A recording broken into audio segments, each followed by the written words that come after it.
We grow when we give. We grow when we give. We grow when we give. Nosotros crecemos cuando damos. We grow when we give. 与えるとき成長する。 We grow when we give. Welcome to ROG, Return on Generosity. I'm your host, Shannon Cassidy. This podcast celebrates generosity at work, not financial giving.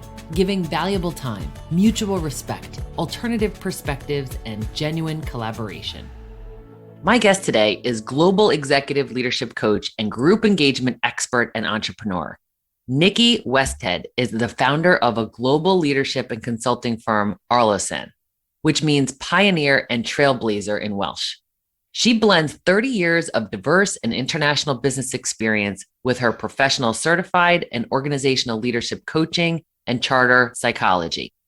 She's worked in many countries and industries as an executive senior leader, consulting director, team and people leader, facilitator, and coach. She's relocated over 12 times in the past 25 years between the UK, Europe, and the US. She brings an international and future-oriented perspective to her work, not to mention being agile and change resilient. For fun, sport, and nature adventure, Nicky also travels to places like China, South Africa, and Brazil. Outside of her business arena, she keeps active as an Ironman leader, mindset coach, and Pilates expert on readiness and mental agility for international triathlon events. Nicky is a lifelong adventurer and traveler with her spouse. She's the Nexus Connector for her global family and friends, a professional community advocate, and a mentor to high school and college students. She's also a live performance and soccer aficionado, a world gin collector, and a really fun aunt. We are so happy to have you with us. Welcome, Nicky. Shannon, it's wonderful to be here. I'm delighted to have a conversation with you today. Our relationship is really founded in generosity. The generosity of Monica Justice introducing us, the generosity of you mentoring one of your mentees from a local high school that happens to be in my area. And then the generosity of you wanting to give Grounded in Gratitude, my gratitude journal, to a lot of your friends and associates for the holidays. You live the life of generosity. What are some ways that you have witnessed generosity in the workplace?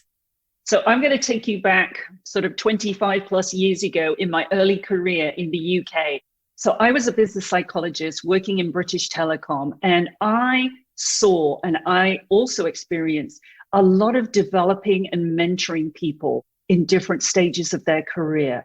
And one of the key things that I believe in organizations, whether you're a manager or a more senior leader, is that work is there to not only do the work, the tasks, the processes, but we're all human beings. And how can you enable, how can you leverage, how can you bring the best out of people?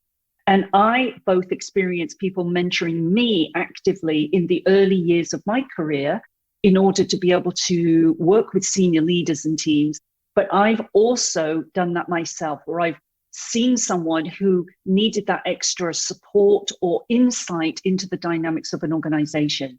So there's something so powerful, Shannon, around how can you, in your capacity of not only delivering results, help people see the best in themselves and enable them along the way? Absolutely. What are some examples that you have from your career where you either helped someone integrate into the organization or perhaps someone helped you? Yeah, absolutely. So let me give you one where I had moved to the US. I was working in one of the professional services consulting firms, and I had a fairly large consulting team, and I had some consultants who were fairly new out of college, and they were learning, shall we say, the ways of working. And while there was a clear role, some of them were still in the college mindset. And so we were working for one of the big oil and gas companies. It was in Texas. We had a lot of work to deliver on this engagement. And I mentored a number of these people in my team around the unwritten rules, Shannon, about what does success look like when you're working for one of the top 4 consulting firms for a significant client. This is how you show up with your presence. This is how you communicate in meetings. This is how, if you are socializing around dinner and drinks, as particularly a woman in a particular environment, these are some things I've learned that are clues, signals, and the unwritten informal pieces that will help you navigate in your career. Give me an example of a time where that was so significant for you, like where you were maybe the only woman in the room or in a new culture where it was so foreign and you really needed those allies to support you. Oh my gosh, you're taking me back to Bulgaria in the early 90s, where I was on a 6-month consulting project. And wow, that was such an interesting experience. I was the only female manager, and we were over every week.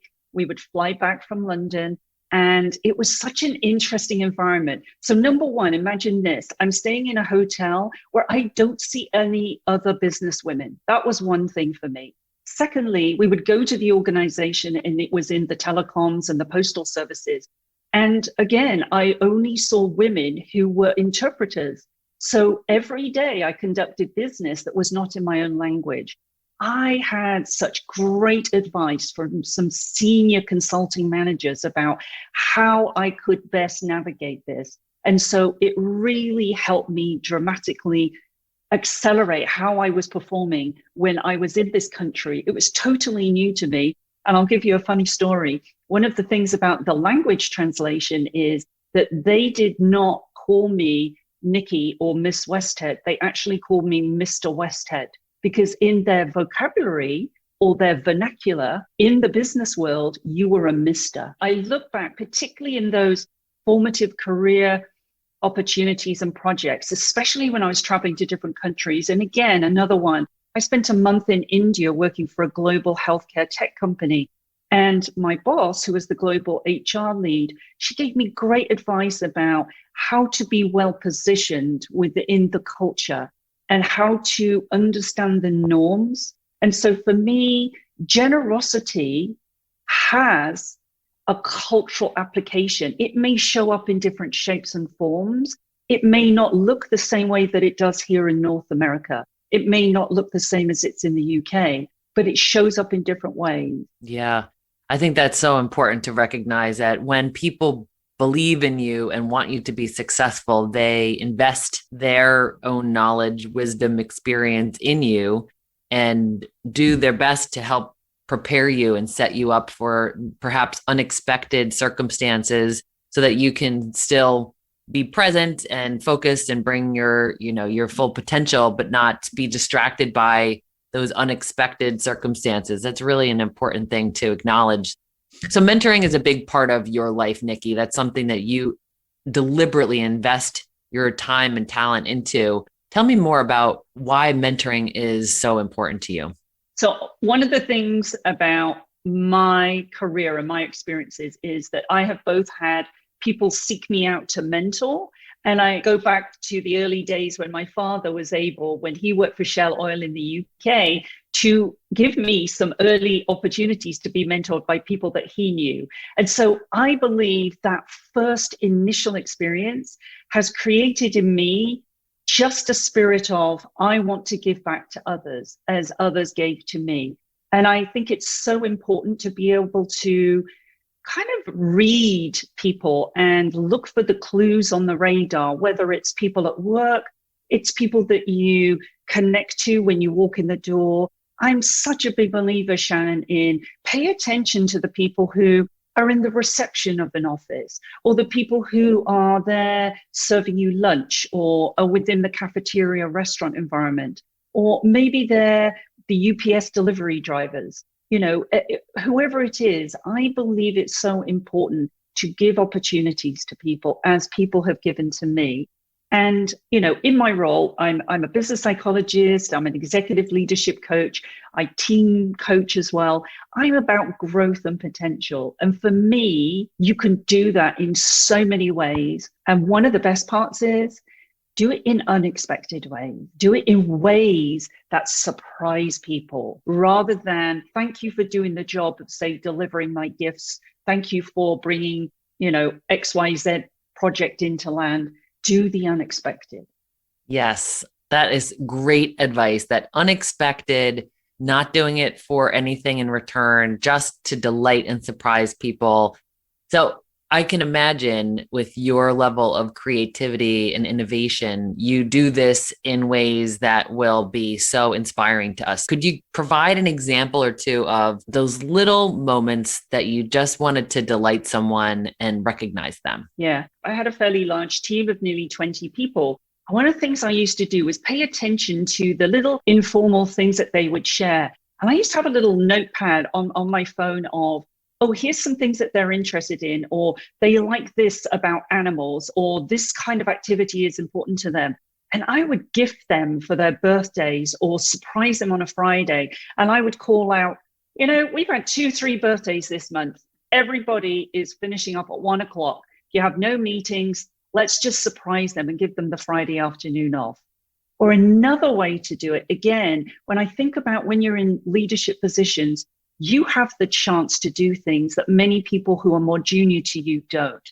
So the spirit of giving an unexpected gift voucher or gift certificate to somebody to go and experience something, or even I found with people in my team, the gift of time.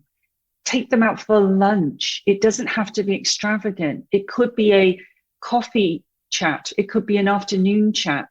Time is generosity as well as a physical thing.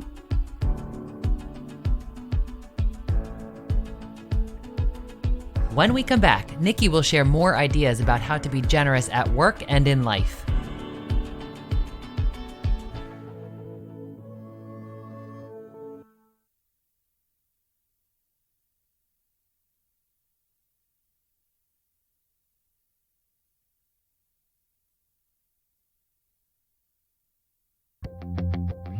Introducing the brand new QuadPod Podcast Network. At QuadPod, we have a variety of podcasts that are as unique as you. When you visit quadpod.com, you'll see our shows listed by category as well as average episode length.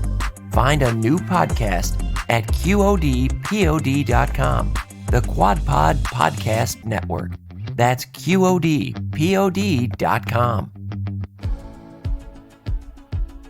And we're back with more from Nicky Westhead. I'm constantly, Shannon, trying to come up with what's possible. That's such a thing that I try to live by all the time. I look at ways to do recognitions like shout outs, like notice something that somebody has said, somebody has done. It might be behind the scenes. It might be in a group setting. So I'm all for being overt, to thank people, to notice, to say, I appreciate this, to send cards. So while we're living in the virtual world, I buy stacks of cards with thank you kind of notices, like your gratitude journal, to say, I appreciate you, or you're a gift to humanity, or there's something that you did this week that lifted me up. And given the current times that we're in, I try to find ways to be positive, even when we're in on the screen, like drop in fun songs, drop in a fun quote, a joke, or ask people to contribute something that shares something about them that we don't know. And I'm working from my home office, and each day I fill and I put outside a basket that has a note that says, thank you to the delivery heroes. And it's a basket of cookies, chocolate, snacks, and drinks. And we get texts from our Amazon and our UPS driver saying, thank you, we love coming to your house. Oh, that's such a great idea. I'm going to steal that one. So you just talked about how important it is to acknowledge the service people, the individuals who probably go unnoticed and unappreciated more often than either of us would like to think. And I'm such a big believer, again, when I look at that example back into organizations with leaders who walk the halls, go and get their coffee, have lunch in times before where we are right now. I'll often talk to leaders and say, in my coaching conversations, you're often in this bowl, and it's like the paparazzi follows you when you're a leader in an organization. People look to you for clues and signals.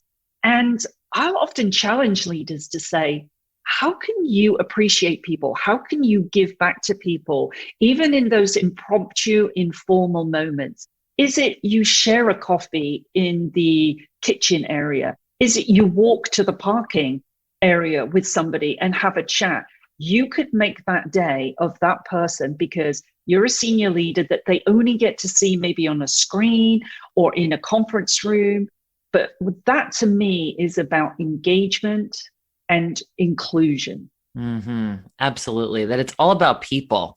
That's what I'm hearing you say, Nicky, is it's about investing in, acknowledging, appreciating people. Yeah. And I'm a firm believer, Shannon, that leaders set the tone of the culture of any kind of business, whether it's the department store, whether it's inside, a Fortune 100 company, whether it's in an entrepreneurial business. The leaders, in the way that they present themselves, the way they act, the way they speak, sets the tone. And I'm a big believer that if anybody who works in a business sees leaders showing generosity and appreciation, that's going to cascade out into a company. It's going to be part of the culture. And converse too, if they don't see it, then perhaps you're not going to see evidence of that being shown in a business. Absolutely. It's the responsibility of senior leadership because you just have so much more visibility and you are a culture carrier, whether you thought that's what you signed up for or not. A lot of what you're saying here, Nicky, is around recognition and rewarding. And I'm hearing you say that it's not just monetary reward that is going to give people intrinsic and extrinsic motivation. It's also the appreciation for who they are and how they contribute to the organization. Yeah. And again, there's always something around people want to be compensated for a job well done. However, we're all human beings. And I believe it's the psychologist in me. I'm always looking at what are the drivers? What are the motivators? What are the little things that's so important to somebody?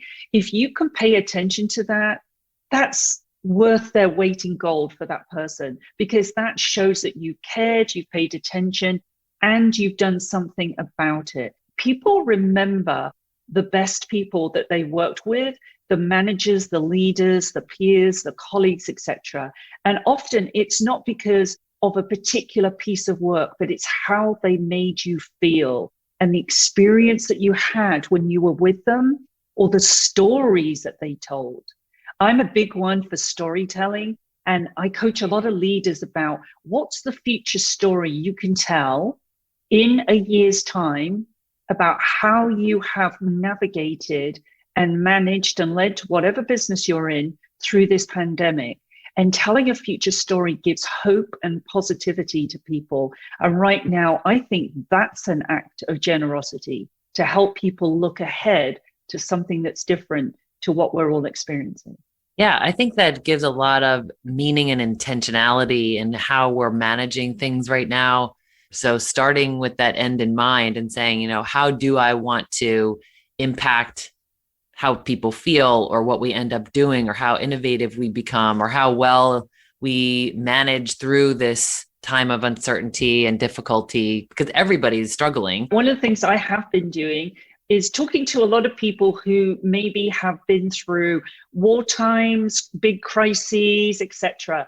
And in fact, my almost 85-year-old aunt, who was a child during World War II, gives me insights into the mindset of what it was like to go through a tough time and how they remained optimistic.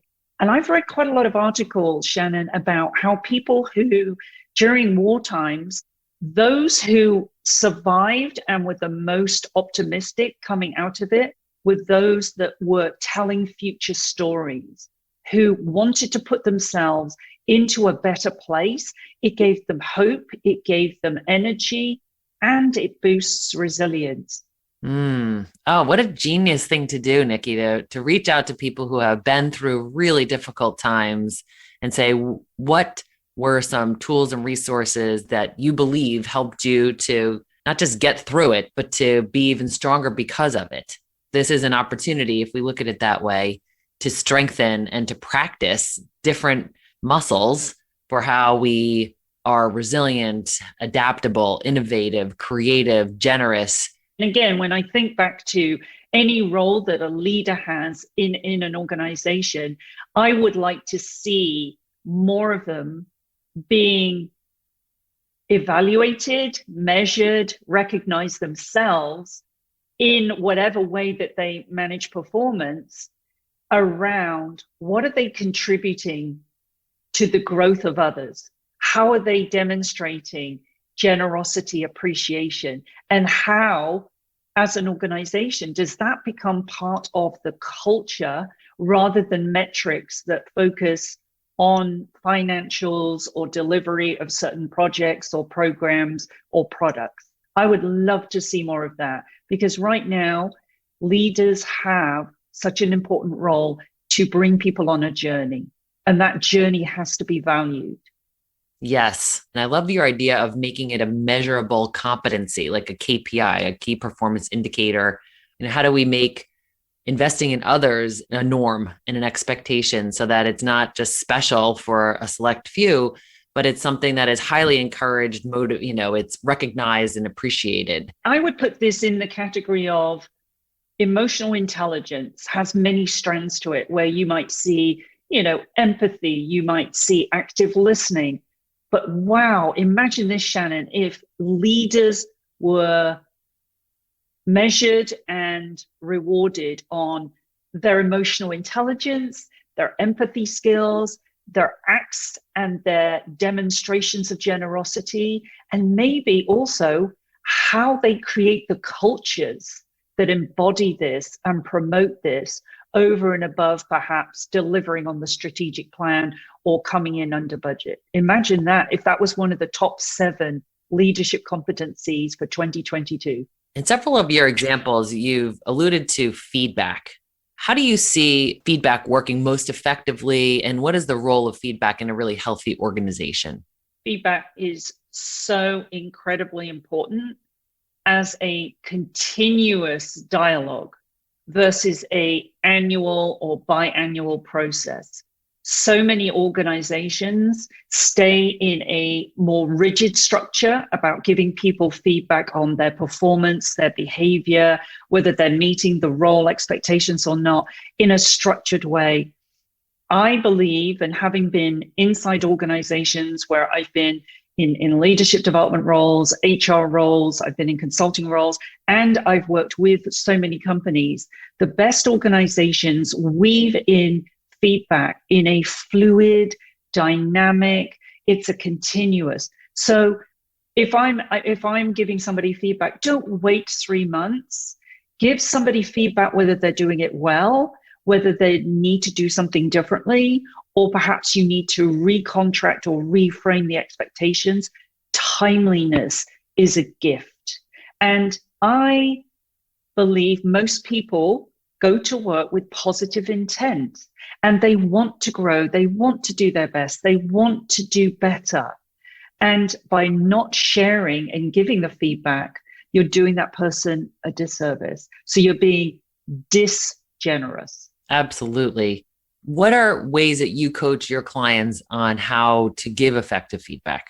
Yeah. So one of the things that I find clients struggle with is disassociating the personal subjectivity of giving feedback to objectivity. And there's a tool that I've been using for many years that comes from the Center for Creative Leadership called Situation, Behavior, and Impact, SBI tool. And this tool has helped so many leaders be clear that you want to narrow it down to a specific situation, time, activity, behavior. You want to talk about what were you saying, what were you doing? And then so importantly, it's helping the person understand the impact of that. That tool helps people lean into giving feedback versus lean away from giving feedback. Yes. I think it also protects them from giving feedback that isn't helpful. Back to your positive intent, people intend to do great work and leaders intend to give helpful feedback. But in the absence of a structure like at the Center for Creative Leadership, what you're referring to as SBI, right? The situation, behavior, impact. If we don't have a structure like that, sometimes we just label it like you seem disengaged, or you seem arrogant, or, or you seem irritated. But so what did I do that caused you to see me as irritated?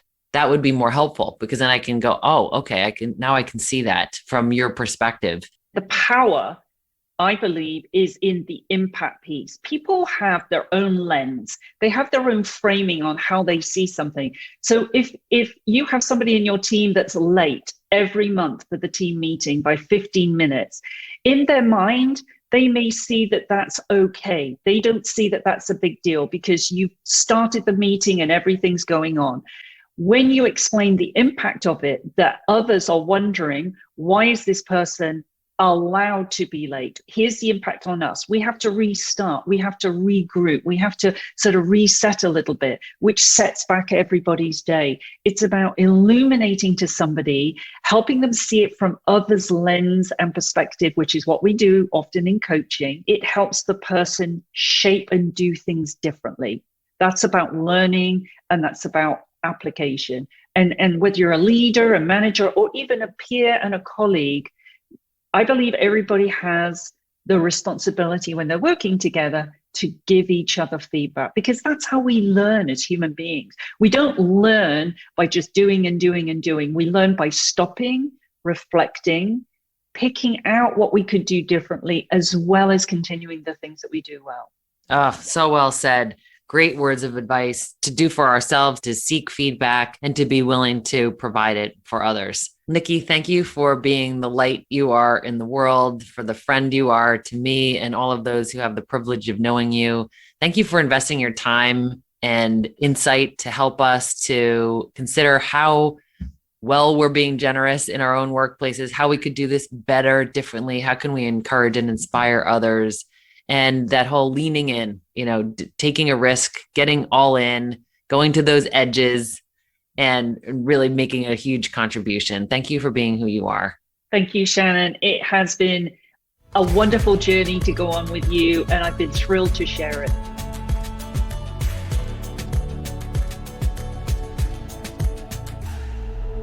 ROG takeaway tip: how to apply what we've learned to our own work and lives. Nicky's examples that really resonate for me most are the ones that include paying attention. When we get out of our own trance of being so busy and juggling so many things, we can pay attention and notice some of the important things that we may have missed. 3 things that we could pay closer attention to as we improve our generous leadership practice this week include: number 1, pay attention to the people who make things happen. The delivery heroes, as Nicky calls them. The mail carriers, the cashier, the receptionist, the service person. The people in roles that often go unnoticed and unappreciated. This year more than ever, we've realized how critical these people are to the operation of our society. Notice and appreciate them. Number 2, pay attention to personal details. What do your team members, peers, colleagues care about? What personal detail can you remember? Their birthday, name of their pet, age of their children, geographic location, some of their favorite things. What do they find enjoyable and do on the weekends? What do they laugh about? Take a note of it and talk to them about those things. Ask about their family and the things that they care about. It makes them human. It makes them feel like they belong. Number 3, pay attention to the work other people are doing. You might want to write a note or send a card, even post something in the chat during the meeting. Recognizing and appreciating people is an act of generosity. It's something that we can all do more often. So please, everyone, this week, make it your business to pay attention. Clear the clutter from your mind so that you can notice the small details that make all the difference. Until next week, stay generous, everyone.